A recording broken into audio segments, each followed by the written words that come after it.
আসসালামু আলাইকুম প্রিয় শিক্ষার্থীবৃন্দ, ম্যাথমেটিক একাডেমির আরও একটি পর্বে সবাইকে স্বাগত জানাচ্ছি।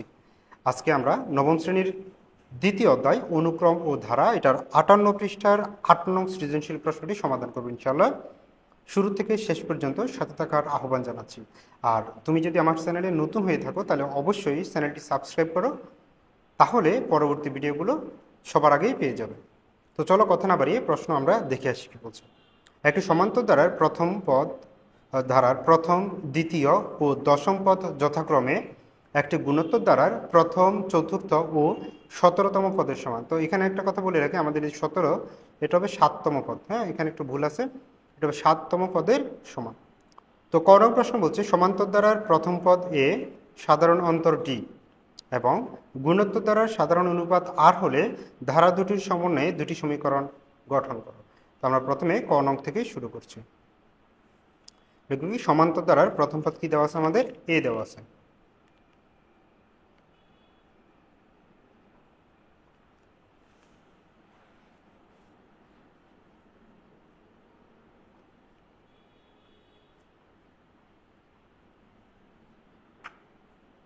প্রথম পদ হচ্ছে এ,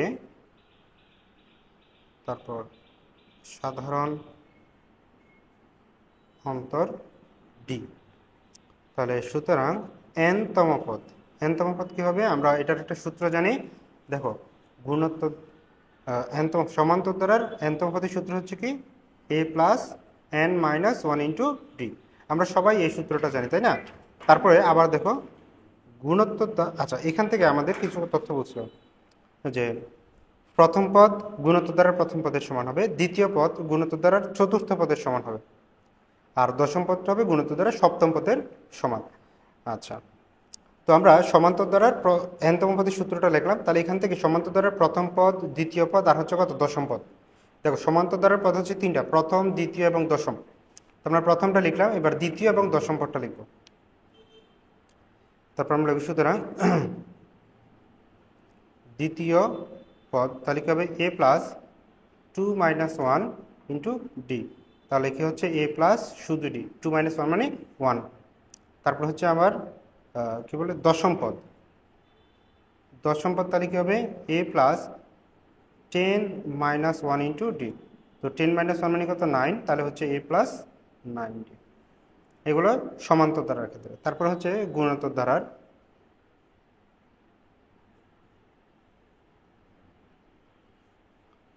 ধারার প্রথম পদ, এটার প্রথম পদ হচ্ছে কত এ, তারপর হচ্ছে সাধারণ অনুপাত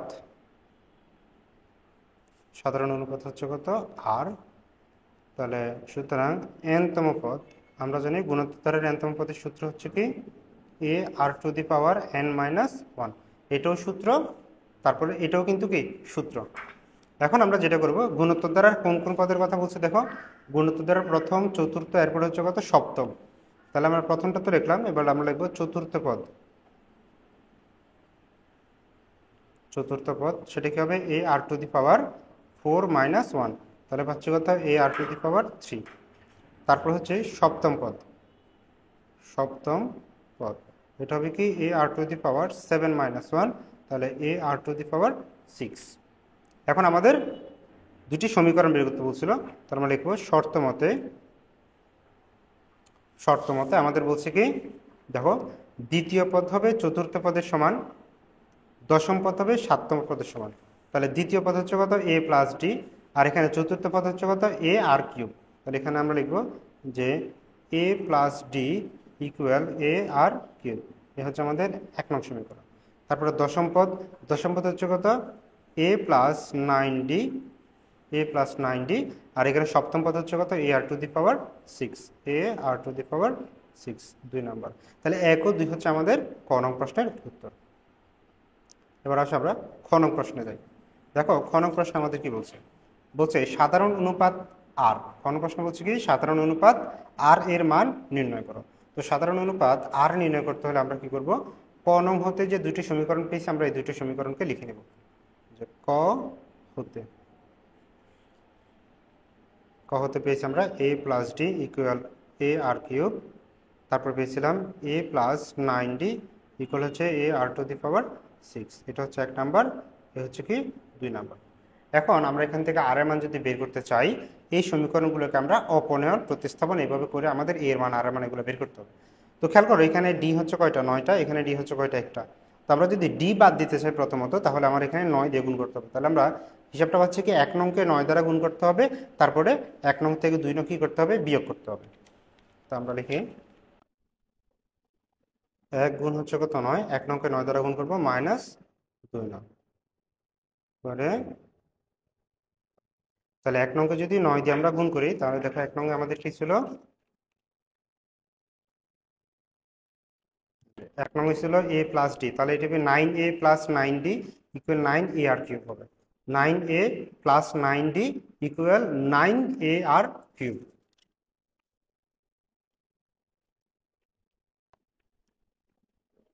9a plus 9d equal 9a R cube.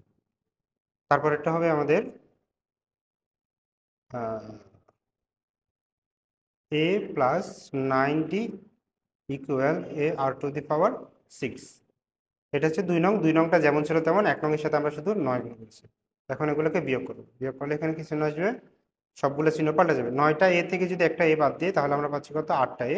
9টা ডির সাথে 9টা ডি কি হয়ে যাবে, কাটাকাটি হয়ে যাবে। আর এখানে থাকতেছে কি আমাদের 9a R cube minus a R to the power 6। এবার দেখো এখানে এ আছে, এখানে এ আছে, এখানে এ আছে, সব জায়গা থেকে এ কমনলি আমরা বাদ দিয়ে দেবো। তা আমরা লিখতে পারি 8a, এখান থেকে এ কমনলি থাকতেছে 9 আর কিউব মাইনাস এ বাদ গেলে থাকে কত, আর টু দি পাওয়ার 6। এ কিন্তু কাটা, তাহলে আমরা পাচ্ছি 8 equal 9 R cube minus R to the power 6। এটাকে আমরা একটু সাজিয়ে লিখি। দেখো minus R to the power 6 এদিকে আসলে হয়ে যাবে কি plus R to the power 6। 9 R cube এটা প্লাস হয়ে যাবে কি মাইনাস 9 আর কিউব। আর এই পাশে +8 আগেও ছিল, এখনো সে কি হবে, +8ই হবে। তো আমরা এটাকে একটু সাজিয়ে নিলাম। এখন আমাদের কাজ হচ্ছে মিডল টার্ম ফ্যাক্টর করতে হবে, অর্থাৎ উৎপাদকে বিশ্লেষণ করতে হবে। এখানে হচ্ছে কত 8, এখানে হচ্ছে কত 9। তাহলে আমরা জানি 8 গুণ 1, তার অর্থাৎ 8 এ কে 8 হয়, আবার 8 যোগ 1 হচ্ছে কত 9। তাহলে এটাকে যদি আমরা লিখি আর টু দি পাওয়ার 6 মাইনাস, আমি একদম পুরো বিস্তারিত ভেঙে লিখছি, লিখবো কি 8 যোগ 1 ইন্টু কত R to the power 3 plus 8 equal 0। দেখো 8 আর 1 যোগ করলে কত হয়, 9 হয় আগেটা।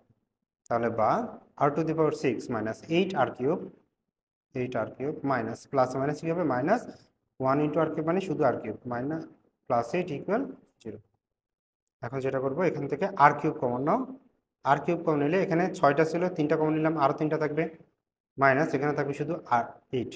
আমি যদি এখান থেকে -1 কমন নিই, তাহলে আমরা কি পাচ্ছি যে আর কিউব মাইনাসে প্লাসে -8 ইকুয়াল 0। তাহলে এখান থেকে আর কিউব -8, আবার কি পাচ্ছি আর কিউব -1 ইকুয়াল 0। তাহলে হয়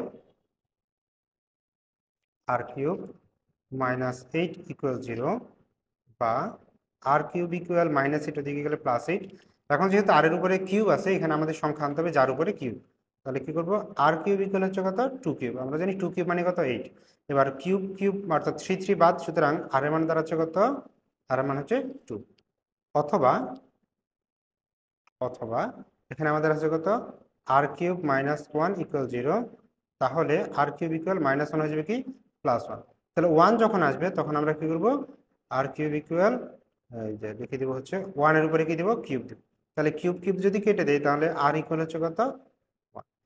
কিন্তু আমরা জানি আর এর মান 1 গ্রহণযোগ্য নয়, কেননা আর এর মান যদি 1 হয়, তখন দেখবো যে কোনো একটা পদের কোনো একটা ধারার প্রথম পদ মনে করা হচ্ছে কত 5, তাহলে পরেরটাও 5, তারপরেটা মানে প্রত্যেকটা পদে তোমার তখন কি হবে 5 হবে। তাহলে এটা তো কোনো ধারা দাঁড়াচ্ছে না, ধারা হবে না, তাই না? তো আর এর মান কি হবে না, 1 গ্রহণযোগ্য হবে না। তো আমরা লিখবো যা গ্রহণযোগ্য নয়। তাহলে আমাদের আর এর মান হচ্ছে কত 2। এ হচ্ছে আমাদের 8-এর খ নং প্রশ্নের সমাধান। আশা করি সবাই বুঝতে পারছো, খুবই সহজ ছিল প্রশ্নটা। আচ্ছা, এবার আমরা 8-এর গ নং প্রশ্নটি সমাধান করবো। গুণোত্তর দ্বারা দশম পদ হচ্ছে কত 5120। তাহলে এ ও ডি এর মান আমাদের নির্ণয় করতে হবে। তাহলে এবার গণ প্রশ্ন দেখো কি বলছে, গুণোত্তর দ্বারা দশম পদ 5120, এ এবং ডি এর মান আমাদের নির্ণয় করতে হবে। কোন ধারা, গুণোত্তর ধারা। আচ্ছা খেয়াল করো, তো গুণোত্তর দ্বারার একটা মান কিন্তু আমরা খতে পেয়েছি, আর এর মান। আর এর মান আমরা খ থেকে কি পেয়েছিলাম, আর এর মান হচ্ছে 2। তাহলে এটা আমরা লিখে নিই যে খ হতে আর ইকুয়াল কত পেলাম আমরা টু পেয়েছিলাম। আচ্ছা, তারপরে আমাদের বলছে কি দশম পদ, তাহলে গুণোত্তর দ্বারা দশম পদের সূত্র কি হবে? যে আচ্ছা আমরা আগে একটু লিখি যে দেওয়া আছে কি দশম পদ ইকুয়াল হচ্ছে কত জানি 5120, বা দশম পদটাকে লিখলাম 5120। তো দশম পদের সূত্র কি হবে? এ R to the power 10 - 1 equal হচ্ছে কত 5100। তাহলে 10 - 1 মানে কত 9, তাহলে এ R to the power 9 equal 5120। এবার দেখো আর এর মান আমরা কিন্তু জানি হচ্ছে কত, আর এর মান 2, এখানে আর এর মান বসিয়ে দাও তাহলে এ এর মান বেরিয়ে যাবে। তাহলে A into 2 to the power 9 equal 5120। তাহলে আমাদের একটু দেখতে হবে 2 টু দি পাওয়ার 9 মানে কত হয়। 2 টু দি পাওয়ার 9 ইকুয়াল হচ্ছে কত 512, 2 টু দি পাওয়ার 9 মানে কত 512। তাহলে এ ইন্টু 512 ইকুয়াল 5120। তাহলে এর সাথে যেহেতু এটা গুণ আকারে আছে দেখে গেলে ভাগ হয়ে যাবে, আমরা লিখতে পারি এ ইকুয়াল 5120 ডিভাইডেড বাই 512। তো আমরা এটা দিয়ে এটা ভাগ করলে 5120কে যদি 512 দিয়ে ভাগ করি তাহলে পাচ্ছি কত 10। তাহলে আমাদের এ এর মান পেয়ে গেলাম। এখন দরকার হচ্ছে কার মান, ডি এর মান। তাহলে ডি বের করতে হলে আমাদের কি লাগবে, এই যে 1 নং অর্থাৎ ক নংয়ে আমরা যে সমীকরণগুলো পেয়েছিলাম সেটাতে যেতে হবে। দেখো আমরা ক নংয়ে দুটো সমীকরণ পেয়েছিলাম, এ প্লাস ডি ইকুয়াল এ আর কিউব, তাই না? দেখো এ এর মান আছে, আর এর মান আছে, এখানে কিন্তু এই এ এর মানও আছে, তাহলে ডিটা বের হয়ে যাবে। তার মানে লিখবো ক নং হতে পাই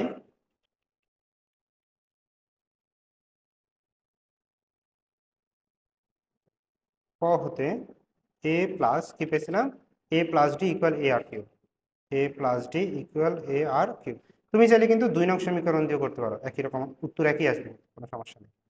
তো এখানে দেখো আমরা মান বসাই, এ এর মান হচ্ছে কত 10 প্লাস ডি ইকুয়াল, এখানে এর মান হচ্ছে 10, আর এর মান তো জানি হচ্ছে কত 2, 2 এর উপরে হচ্ছে কত 3। তাহলে আমার যেহেতু ডি দরকার ডি রেখে দিলাম। আমার এখানে 10 × 2 কিউব, দেখো কত হয় 2 কিউব, এটা মানে হচ্ছে কত 8, 8 × 10 তার মানে হচ্ছে কত 80। তাহলে এই পুরোটার মান হচ্ছে কত 80, আর এই প্লাস 10 এদিকে আসলে কি হবে -10, তাহলে 80 থেকে 10 গেলে হচ্ছে কত 70। তাহলে আমাদের এই হচ্ছে কত নাম্বার, গ নং প্রশ্নের সমাধান। এখানে উত্তর হচ্ছে কি আমাদের এ মানে হচ্ছে কত 10 আর ডি মানে হচ্ছে 70। আচ্ছা, আশা করি সবাই বুঝতে পারছেন, ইজি ছিল প্রশ্ন। এবার আমরা যাব গ নং প্রশ্নে। গ নং প্রশ্নে কি বলছে দেখো, বলছে কি সমান্তর ধারাটির প্রথম 20টি পদের সমষ্টি, প্রথম 20টি পদের সমষ্টি লাগবে। তো দেখো সমান্তর ধারার প্রথম 20 পদের সমষ্টি, তো সমান্তর ধারার যে তথ্যগুলো আমরা পেয়েছি সেগুলো আগে একটু লিখে নিব। যে এ এর মান আমরা বের করেছিলাম গ নং হতে, লিখবো গ হতে এ ইকুয়াল ছিল কত 10, তারপরে ডি এর মান পেয়েছিলাম 70, ডি ইকুয়াল কত 70। ওকে, তারপর এখন বলছে 20টি পদের সমষ্টি। তো 20 পদের সমষ্টির জন্য আমরা আগে সমষ্টি সূত্রটা লিখবো। যে আমরা জানি এস এন ইকুয়াল হচ্ছে কি n/2 2a plus n-1 * d। তো 20টি পদ হলে n এর মান হচ্ছে কত 20, তাহলে আমরা লিখবো S 20 equal 20 divided by 2 2a plus 20 - 1 * তো চলো মান বসিয়ে দিই, এটা দিয়ে এটা কাটলে হচ্ছে কত 10, 2 * a, এর মান হচ্ছে কত, এর মান হচ্ছে কত 10 প্লাস এটা হচ্ছে কত 19 ইন্টু ডি, ডি এর মান হচ্ছে কত 70। তাহলে 10 ব্র্যাকেটের মধ্যে, আচ্ছা সেকেন্ড ব্র্যাকেট দরকার নেই, ফার্স্ট ব্র্যাকেটে হয়ে যাবে। দেখো কি হয় 10 দ্বিগুণ হচ্ছে কত 20 প্লাস 19 × 70, হিসাব করতে হবে 19 × 70, তাহলে হচ্ছে কত 1330, 1330। তো আমরা এখন এটাকে কি করব, 1330-এর সাথে 20 কি করতে হবে যোগ করতে হবে, 20 যোগ করলাম, এটার সাথে আবার 10 কি করতে হবে গুণ করতে হবে, তাহলে গুণ হচ্ছে কত 10, তারপর হচ্ছে কত 13500, 13500। এই হচ্ছে কি আমাদের গণ প্রশ্নের সমাধান। একদম ছোট্ট একটা প্রমাণ ছিল, মান বের করতে হচ্ছে গ নাম্বার। এখানে কাজ কি করছি আমরা, গ নংয়ে যে এ এর মান 10 আবার ডি এর মান 70 পেয়েছি, সেই মানটা শুধু এস এন অর্থাৎ সমষ্টি সূত্রের মধ্যে আমরা বসিয়ে দিয়েছি, জাস্ট এটুকুই কাজ আমাদের। হ্যাঁ, তো এই ভিডিওটি যদি ভালো লেগে থাকে, যদি তুমি বুঝে থাকো তাহলে অবশ্যই কমেন্টে জানাবে। আর যদি না বুঝো তাহলে অবশ্যই জানাবে কোন জায়গায় সমস্যা, বুঝতে আমি তোমাদেরকে বুঝিয়ে দেওয়ার চেষ্টা করবো পরবর্তীতে আবারও।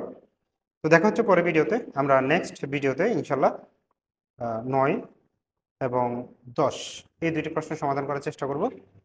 তো পরবর্তী ভিডিও দেখার আহ্বান জানিয়ে আজকের মতো এখানে বিদায় নিচ্ছি। ধন্যবাদ সবাইকে। আসসালামু আলাইকুম।